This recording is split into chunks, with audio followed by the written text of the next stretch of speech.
La première fois que tu as rencontré quelqu'un et que tu as su en 30 secondes si cette personne te plaisait ou si tu pouvais pas te la voir, t'as pas analysé, t'as pas listé ses qualités, mais t'as ressenti. Et ensuite, toute la conversation qui a suivi, t'as cherché des raisons de confirmer ce que t'avais déjà décidé. Et c'est pas un défaut, c'est de la neurologie. Le cerveau émotionnel décide en quelques secondes et le cerveau rationnel passe le reste du temps à construire une explication. Donc j'insiste sur ce point parce qu'il m'a été demandé en DM. Damasio, il explique précisément que le cerveau émotionnel décide et que le cerveau rationnel, lui, explique. Donc si ton cerveau émotionnel ressent du positif, ton cerveau rationnel va rentrer en profondeur pour pouvoir expliquer d'où vient ce positif.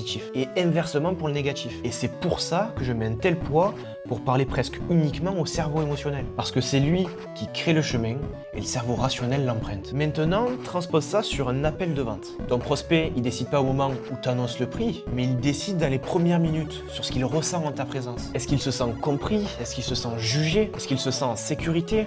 Est-ce que tu as réussi à créer ce petit cocon de confiance dans ton appel? Et la suite du call, les objections, le prix, la réflexion, c'est juste la justification de ce qu'il a déjà décidé. Donc t'as pas perdu ton call sur le closing, tu l'avais déjà perdu en découverte, à la minute même où il a senti que tu l'écoutais pas vraiment.